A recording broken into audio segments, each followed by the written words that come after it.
the longer we fight these local battles in New York and Pennsylvania, the more we realize how much we have in common with people fighting similar fights elsewhere. I'd like to introduce Lyla June Johnston, a native Dine or Navajo.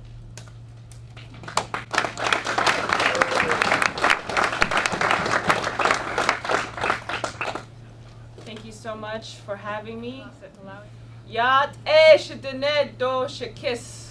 Greetings, my people and my friends.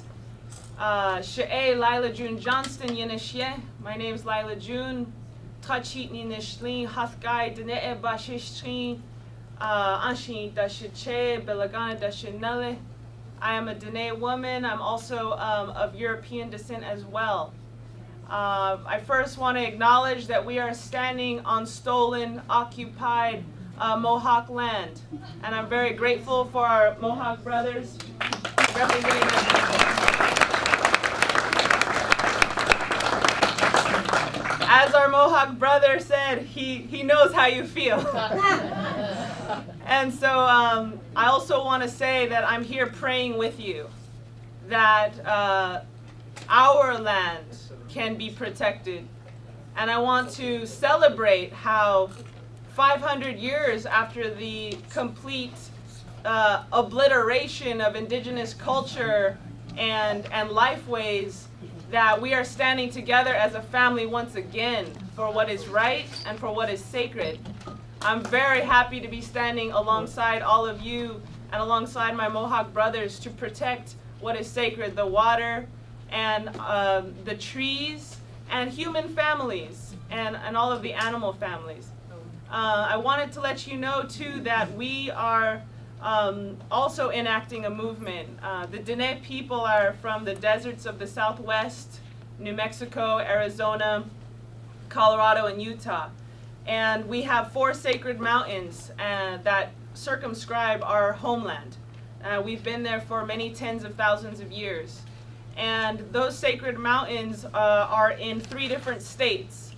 And we are presently walking from sacred mountain to sacred mountain in the name of Neheman Nahastan, in the name of Mother Earth, in the name of Yadakith, Father Sky, who's being polluted and filled with things that weren't part of the original intention for creation.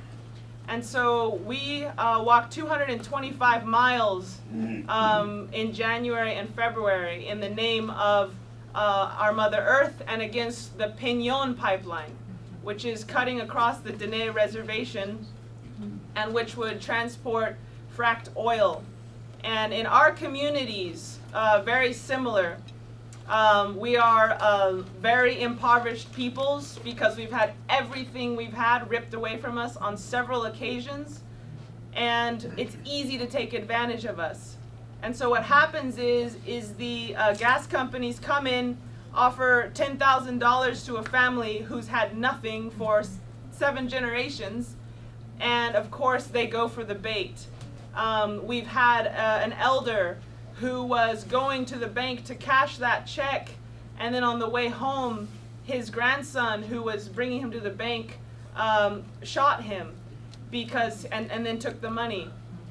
And so we are an impoverished peoples, and the baiting of people with money who have nothing is an injustice, and it's really not right, because what ends up happening is it tears our communities apart. And there's those who go for the money and those who say stand strong and resist it. And so it's tearing our communities apart. It's tearing our lands apart. There's a methane gas plume above the Dine Reservation that you can see from space because of all the fracking. There's an oil well every 0.6 miles in our eastern agency. Our women are afraid to go running because of the vast import of fracking workers. And so we've been told since we were little girls, don't ever go near those truckers, don't ever go near the frackers, they will rape you. And that is a very real, harsh reality on our reservation and in North Dakota on that reservation as well.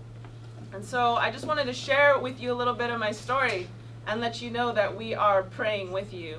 And we're not fighting people, we're fighting ideas. The idea that Creator didn't give us everything we need.